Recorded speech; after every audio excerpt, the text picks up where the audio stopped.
Hai gengs, welcome back to channel Jejak Merlin, dan tentunya balik lagi dengan saya Merlin di sini. Setelah sekian lama nggak pernah upload video, saking sibuknya berburu dolar. Akhirnya karena sering banget ditagi-tagi video baru. Hari ini saya ngambil kesempatan buat bikin short video. Sebenarnya sudah saya siapin beberapa topik dari berbulan-bulan lalu, tapi belum sempat di-take, dan hari ini akhirnya bisa nge-take. Dan mungkin setelah video ini akan ada video yang sama dengan outfit yang sama, dan karena ngeteknya di waktu yang sama ya geng. Ya, hari ini kita bakalan ngobrol santai aja ya, karena belum ada informasi-informasi serius yang bisa saya update kecuali soal COVID dan sebagainya, karena WHV belum buka. So, hari ini saya bakal menjawab salah satu pertanyaan yang lumayan sering ditanyakan juga, yaitu soal nyetir di Australia. Jadi beberapa teman-teman itu sebenarnya request kalau bisa ngambil video pas nyetir di Australia katanya, karena penasaran kan, pengen lihat bedanya nyetir di Indonesia dan nyetir di Australia. Nah, udah kepikiran sih pengen buat video itu gengs, tapi karena saya belum didukung sama kamera, belum beli GoPro dan belum beli kamera yang bisa ditancapin di kaca mobil. Jadi karena seperti yang teman-teman tahu, sekarang saya masih hanya pakai handphone saya ya. Jadi kalau pakai handphone harusnya bisa, tapi saya belum ada phone holder yang bisa ditancapin di kamera, biar di kaca mobil, biar kalian kelihatan jelas gitu. Jadi hari ini saya hanya akan memberikan beberapa penjelasan soal perbedaan antara nyetir di Indonesia dan nyetir di Australia versi Jejak Merlin ya. So, buat teman-teman yang pengen tahu, kali-kali mau siap buat nyetir di Australia, silahkan nonton sampai akhir.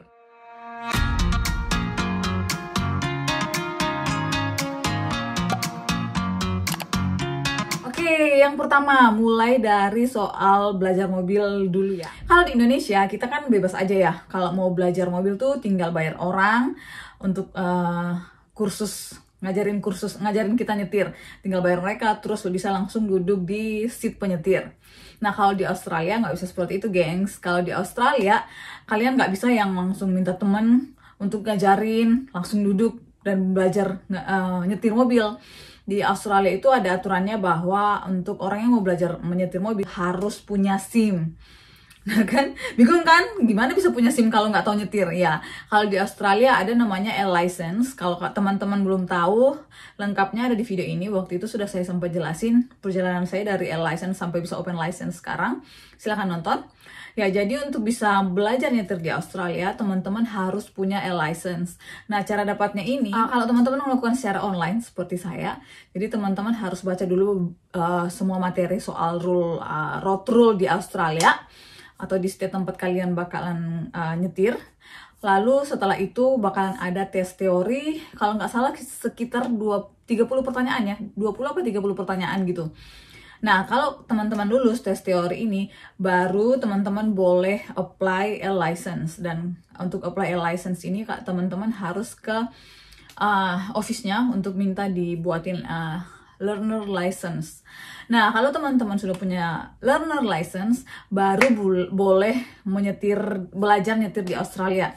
Tapi belajar nyetirnya itu nggak bisa sendirian, harus ditemenin sama orang yang nggak sembarangan orang juga, harus orang yang sudah punya open license di Australia.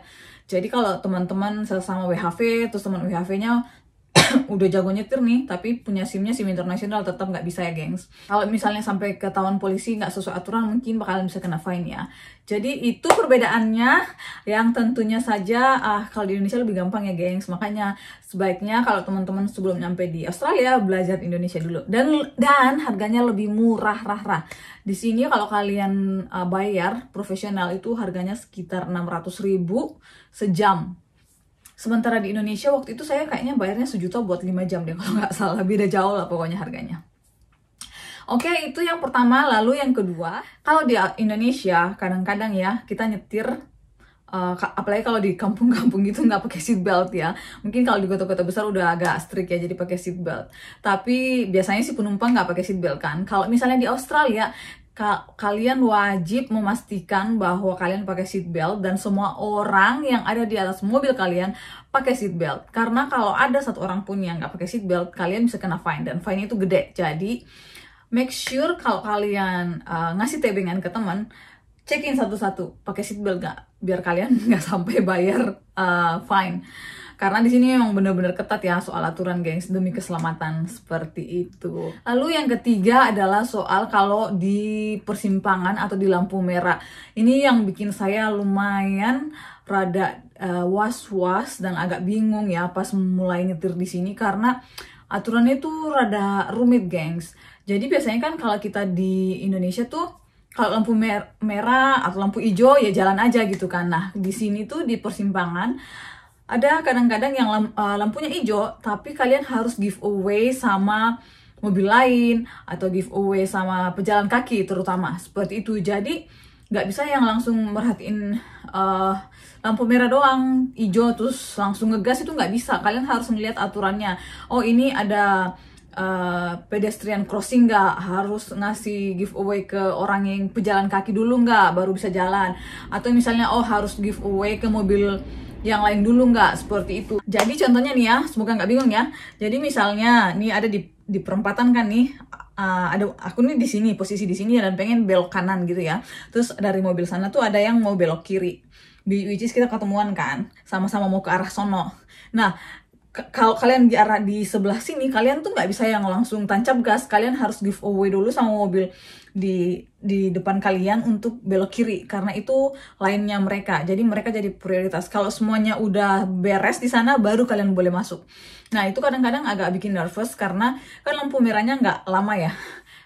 Lampu hijaunya tuh nggak lama. Jadi kadang-kadang tuh kita udah nunggu, tapi mobil di sana tuh nggak berhenti belok kiri. Jadi ujung-ujungnya berhenti nunggu lagi sampai lampu hijau berikutnya. Kayak gitu sih. Jadi kadang-kadang agak membingungkan. Lalu di roundabout, aku nggak tahu sih ya di Indonesia ada nggak ya kayak gini, karena jujur aja bener-bener belajar ngikutin aturan tuh pas udah di sini, dan bener-bener jago nyetirnya tuh pas udah di sini. Jadi saya tuh nggak terlalu paham di Indonesia kita ada roundabout nggak ya. Nah, kalau aturan di sini selalu memprioritaskan dari arah kanan. Jadi kalau ada mobil dari arah kanan, kalian harus giveaway ke mereka dulu, baru kalian ikut dari belakang. Seperti itu sih. Jadi aturan-aturan kayak gitu yang rada-rada rumit kalau teman-teman belum terbiasa ya.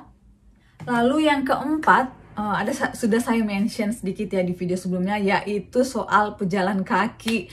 Kalau di Indonesia, kita pejalan kaki tuh yang takut ya, mobilnya bakal harus ngeliat dulu mobilnya di samping mobil yang nggak ada, baru kita boleh jalan gitu ya. Kita yang takut sama mobil. Tapi kalau di sini, yang mobil yang takut sama pejalan kaki. Jadi intinya sih kalau di Australia itu pejalan kaki itu jadi yang utama ya. Jadi kalau misalnya kalian nyetir ada orang yang mau nyebrang ya harus giveaway. Jadi kalian harus berhenti.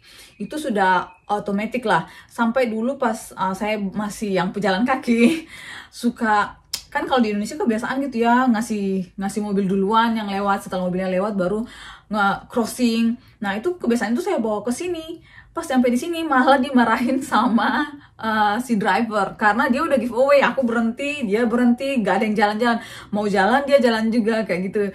Nah, jadi teman-teman perlu tahu bahwa di Australia tuh aturannya kalau pejalan kaki tuh udah aja diutamakan ya. Jadi harus pejalan kaki dulu dikasih giveaway, baru kita yang nyetir mobil lewat kayak gitu. Jadi kalau teman-teman mungkin mau nyebrang yang nggak ada lampu merahnya, meskipun ada mobil dari sana ya jalan aja sambil merhatiin ya, hati-hati juga, tapi harusnya tetap jalan dan dia bakalan berhenti si penyetir ini bakalan berhenti buat kalian. Kayak gitu sih. Jadi istilahnya kayak pejalan kaki raja di jalanan gitu ya, geng.